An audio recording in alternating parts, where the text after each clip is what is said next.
everybody? Welcome back to the show. I'm Chance Ellison. I'm Russell Howe. And this is Notorious by Chance YouTube channel. We review all the current things in theaters.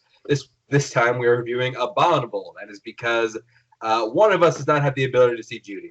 Take a wild guess.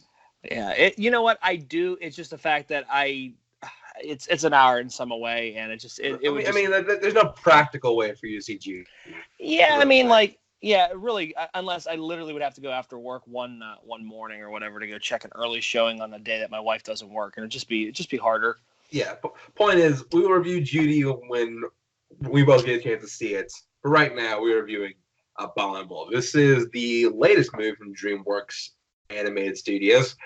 And this one about a young girl named Yi. That's just a fun name to say. Yi. Yi. She finds a Yeti. She finds a Yeti on her, which it's funny. When she finds this thing, she's just like, "What is this?" And it's like, "Okay, come on, 6-year-olds know what Yetis are." Seriously, it's crazy. I saw Monsters Inc. I know what that is. and yeah, it's a pretty simple story. It's pretty much her trying to get this Yeti back to his home, Mount Everest. It's also worth noting that I looked it up. This is a co-production between DreamWorks and other animation studio, Pearl, which is the Chinese animation studio. Okay. And you can see that influence, like with a trend we see in blockbusters right now is it's a co-production between America and China. Yeah. Whereas, I guess it's now bled into animated movies. Yeah, I mean, you definitely get that feel to it, though. And yeah, I mean, it's set in modern day China, which is a setting we don't usually see. We don't usually see movies in general, much less animated films. Yeah. And it also stars a majorly I don't know how to say it, a mostly Chinese cast, because like all the main leads are Asian. Yeah. I believe they're all Chinese, but I'm not sure. I'm not going to discriminate, but I'm pretty sure they're all Chinese, except for the villains. So you had a problem with the being the bad guys in Rambo. Here you go. Now they get to be the heroes. So starting off with what I like about this one, I mean, like I said, the whole like Chinese diversity thing I think is actually really good. I like that they don't try to like force it to make a big deal of it. It just is what it is. Yeah, there's that. Yeah. Go ahead. No, there's that big influence on family. You can always tell with the Chinese films. Family's always usually the center of all that. I mean, you get that in this film, that family is the center of all this. The reason why she takes this undertaking to, take the Yeti back to Everest, and just that whole entire aesthetic she has with her father who has died. I love that. Because then in the movie, of course, you gotta have a dead parent, at least one. Yeah. You have to have a dead parent. It plays on all the feels, I guess. So. Yeah, and yeah, I mean, it has that. It has that like family setup. I mean, you have the girl Yi, who I think is a pretty interesting protagonist, because like she's driven. She's not she's likable, which in like a situation where she is, you wouldn't expect someone to be that as likable as she is. Yeah, and on top of it, she does go through a change in character. She's finding herself, so she's going through all that character development, which I appreciate too. I also admire her for she has the traits I like to see in I guess I like super old here, but in the youth today. Yeah. Where she's everyone has the social media, even the character in this movie, just always on his phone. Yeah. And she ain't about that, so I appreciate that. Yeah. You also, I also gotta say the animation, the character designs for the most part, they're pretty standard, except for the villain. I think they did a little extra work on them, but I think the animation really shines in the sequences with magic that happened in this movie. Yeah, because the whole thing where Everest, the Yeti, he has super convenient magic. I will say we'll get to that in a second, but yeah, anytime they get to use magic, the background and the settings for these movies, they just for the movie it just becomes more lush, a little vibrant, because more textured. And I think it's because the animators felt like they had a little more room to play. They have more room to play, be a little more creative, which I admire those scenes. Yeah, no, and I like that whole vibrancy of the colors and stuff like that. Kind of reminds me of Coco, where they use the colors, the rich colors and stuff like that. Yeah, that's a good point. And it kind of was a callback to that for me when I saw like with the Yeti doing his magic and stuff like that, and just those rich colors and just that whole entire atmosphere, that world that it transports you into, which I kind of liked. Also makes the best tourism ad for China. I'm just like, man, there's a whole thing where like the dad was planning a trip before he died. Yeah, and I'm just like, hey, I want to go on that trip. That looks cool. Yeah, seriously. I also really dig the music in this movie. I really like string instruments. Yeah, I like cello. I like violins. Yeah, and it's a lot of that in this movie, and they're really well put together. Right, the composer of this film is Rupert Gregson-Williams. He's a guy. Most famous composed the score for Wonder Woman and the Wonder Woman theme. Yeah. So I think he did a really good job with the music here. Yeah, and I mean, being that our main character Yi plays the violin, I think obviously the whole string instrument thing plays, but you get that Chinese aesthetic to it because of that. And yeah, I'm glad that they don't, they could be, typical like animated films and put new pop music and stuff like that in there. Shies away from that. Kind of does his own thing, you know what I mean? So the most you get into that, I think Coldplay's "Fix You" gets played somewhere in the movie. But it's like a different mix of "Fix You" though. It's not the main one. I think it's some kind of different variated version of it. But I dug the music though for sure. It's original. Like kind of just how we just said, they shy away from the pop music, which is great because it seems like a lot of films do that now. And it kind of shied away. It was its own movie, which I appreciated. And like I said a bit ago that Everest had a very convenient set of powers, and he does. It's because like any situation that they get into, Everest just hums with what sounds like Amazing Grace, and then boom, they're just like, wow, this is even a problem. Like, how did you get captured in the first place? Now my thing was, did you notice that? Why couldn't he just hum? That's true. like I was watching, I'm like, couldn't we just cut out the middleman and just hum it home and be done? He has a thing towards the end of this film, which we're not going to spoil, but like it's just like, okay, if you could do that the entire time, why did you do that from the beginning? That's what I didn't understand, because I'm like, well, wait a minute, okay, so we can do it. I'm like, well, if you're missing home, why can't you just do it and just go home? Like Yeah, it's just like when they introduce magic, things get a lot more complicated because they should be simpler than what they're playing it out to be. So that's the thing right there. I'll also say, like, I wish they'd fleshed out the relationship between Yi and her family more, because like the grandmother maybe gave me more laughs than any singular character in this film. Yeah, I mean, she was funny. The mom, we didn't really get a whole backstory between the mom. Maybe got what, 2-3 lines.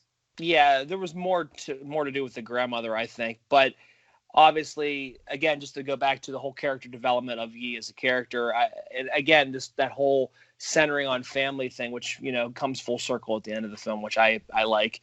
I wish we would have got a little bit more with her and her mom. Yeah, like like the way like Big Hero 6 is a good example. Yeah. Like where they fleshed out that whole family between like Hero and his brother. I wish they would have taken the time to flesh out the family dynamic between between Yi and her family. That would have benefited greatly from that. Something I will also say, I don't know if you felt that, I feel like this movie moves with no real sense of urgency. No, I mean it's really like cruise control. I like the carefree movement of the film though. I mean it just it is very carefree. Yeah.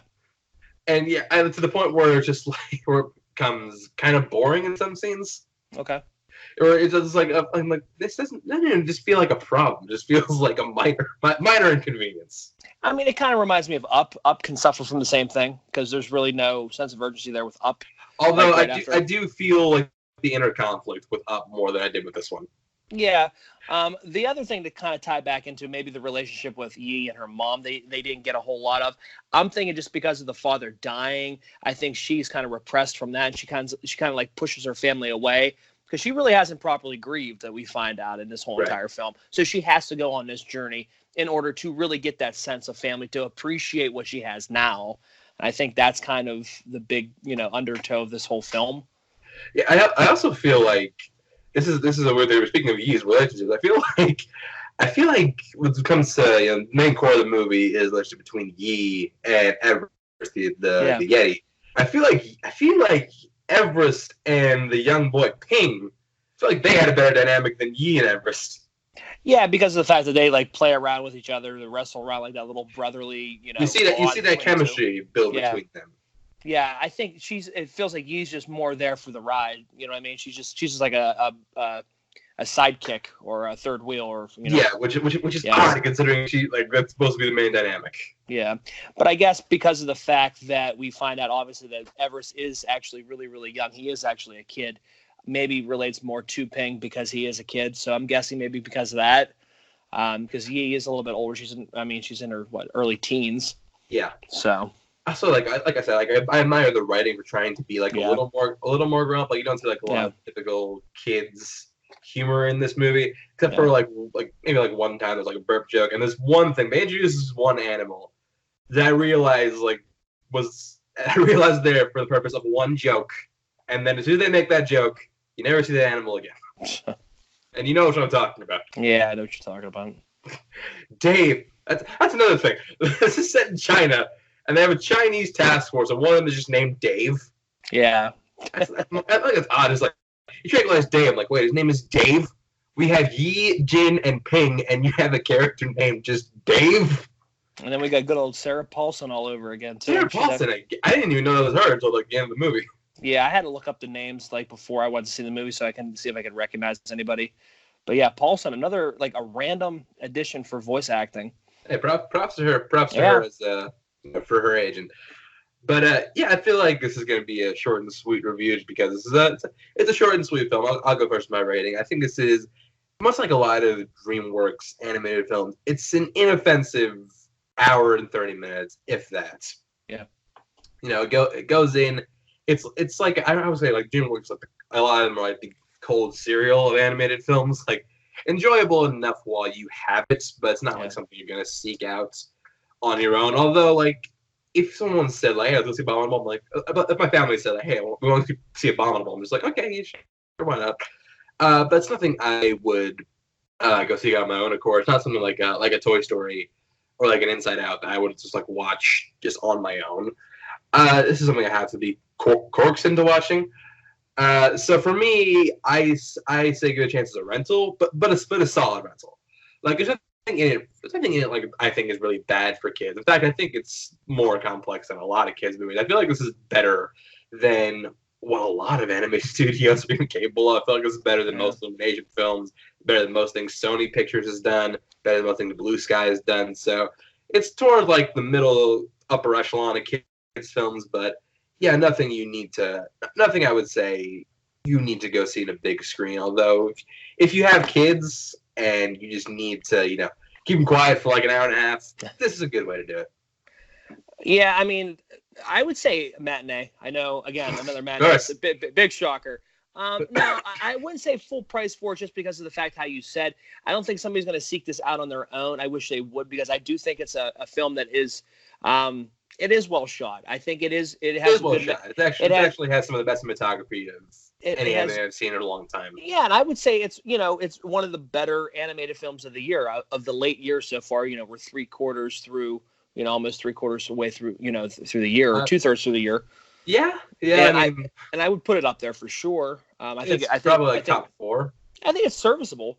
It has a good family message to it. And it's one of those types of films that you can take a kid to. I took my daughter to it, and she enjoyed it. She sat down for the hour and a half, and she enjoyed it. And that's what you go to see these animated films for. And that's why the animated studios put them out, because they know that they have that target demographic, that target age that they're going to aim for. They know that the parents are going to, accompany them. They're going to make money off of it.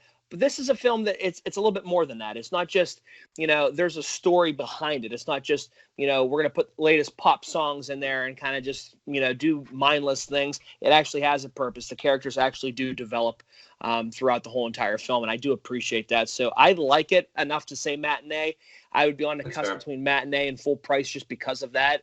And like I said, I wish a lot of people would actually give it a shot, because I do think this film, I mean, it's serviceable. There's a lot of films out there that like cartoon animated films that make a ton of money that really don't deserve it. I think this one actually deserves it because of the fact that, you know, even like how we said with the strings in the film for the music, with just, you know, everything about it, the feel good film. I think it's a shot that you should do for a matinee. Yeah, I can see giving it a matinee just from. I think for me it's I give it a rental, but I don't have kids, so yeah, I think you're the better. I think you're the better judge of authority. Well, you're the better authority on this. Well, just because of the fact we see literally every single cartoon that comes out. We do. I mean, that's just something that we. That's something. It's not ugly. Yeah. It's not. What's the other one? Secret Life of Pets 2. Yeah, I mean, yeah, Secret Life of Pets 2 was kind of Ugly Dolls was, again, that's the one that concentrated a lot on pop music and new music. that movie's selling you a soundtrack. It's not selling you a movie. So, and like, I feel like this is completely like almost in the steps of like kind of How to Train Your Dragon, where it does have, you know, a message, and it does have, you know, it takes its time to build to it. But there's characters that you can relate to, and I appreciate the fact that they actually do. I mean, we do get to see Yi kind of mature as a character throughout the whole entire film when she gets, you know, the realization that, you know, it is about family, and she has to go on this journey to finally realize that, and I like that. This is much longer review than I thought it was going to be, but either way, you see Abominable. What do you think about it? Leave a comment down below, like, share, subscribe, and Russell, anything you want to plug before we head out? Yeah, check out our companion piece, Notorious by Chance, the podcast. That we do. Absolutely, that we will be up and fully running here soon, which I'm excited about. Join the Facebook group. We're going to be putting polls up for Fright Month, our little Halloween fest month that we do. Fright Month. Last I like year. that. Fright Month, yeah, totally just came up with it right now. It's a fun podcast that we do. We put polls up every week, and looking forward to seeing some of the scary movies that we're going to visit here in the month of October. But yeah, join that, vote. Listen to the podcast wherever podcasts can be found. We're going to be having a new, feed or whatever. New feed. But we're going to have. Yes, we are trying to set up a new feed, so hopefully we'll be back and running soon. Yeah. And yeah, like I said, subscribe here, join our Facebook group. We put there all the time. As for me, follow me Twitter, Instagram at @chancewars_91. And if you're in the Orlando area, buy tickets for the Schmodown Live coming at you October 19th. So that's going to be a fun time. Yeah, and like you said, we will be reviewing Judy as soon as both of us can see it. Probably reviewing Brittany Runs a Marathon. I know you're excited to talk about that one. I am. I really enjoy that film, and yeah. So whenever you get the chance to go see it, then we can talk about it. And yeah, we will see you next time.